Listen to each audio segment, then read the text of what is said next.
নমস্কার বন্ধুরা, আজ যার সম্পর্কে কথা বলবো তোমরা অনেকেই কমেন্ট করছো রেখা পাত্র তোমার কে হয়। রেখা পাত্রের জন্য নাকি আমার আইডিটা দাঁড়িয়েছে, রেখা পাত্রের জন্যই নাকি আমার ভিডিও ভিউজ আসছে। হ্যাঁ বন্ধুরা, তোমরা যদি এটা ভেবে থাকো তাহলে এটাই সঠিক। কারণ দেখো, যখন লোকসভা নির্বাচনে রেখা পাত্র দাঁড়িয়ে যে সে যখন পরাজিত হয়েছিল তখন কিন্তু এই বিশ্বজিৎ এবং সন্দীপ পাত্রের সাথে একটা গভীরভাবে সম্পর্ক ছিল, মানে রেখা পাত্রের হাজবেন্ড। আমরা কিন্তু দুজনে দাদা আর ভাই। আর রেখা পাত্র দিদির সাথে আমার কিন্তু কন্টিনিউ অনেক ভিডিও কলে গল্প হয়েছে। রেখা পাত্র হলো সন্দেশখালীর একটি অগ্নিকন্যা এবং শাহজাহানের মতো একজন দুষ্কৃতীকে কিন্তু দমন করতে পেরেছে একমাত্র নারী কন্যা, সন্দেশখালীর অগ্নিকন্যা। তার নাম কি? রেখা পাত্র।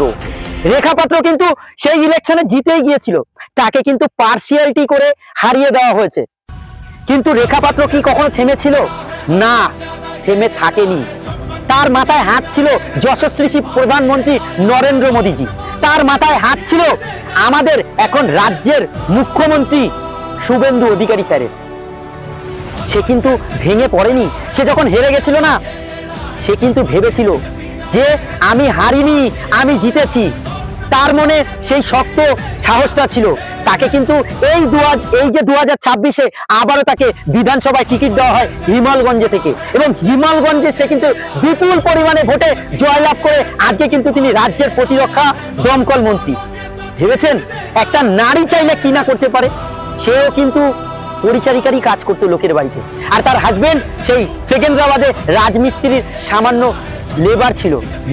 মজবুরের জন্য পেটের দায়ে এই রাজ্য থেকে, আমাদের পশ্চিমবাংলা থেকে ভিন রাজ্যে গিয়েছিল কাজ করতে। আজকে তার জায়গাটা কোথায়? তাই কর্ম বলে একটা জিনিস আছে বন্ধুরা, জেনে রাখবেন, যেরকম কর্ম করবেন তার ঠিক ফল পাবেন। আজ হয়তো কাল, এটা আমি মানি, কর্ম করলে ফল পাওয়া যায়।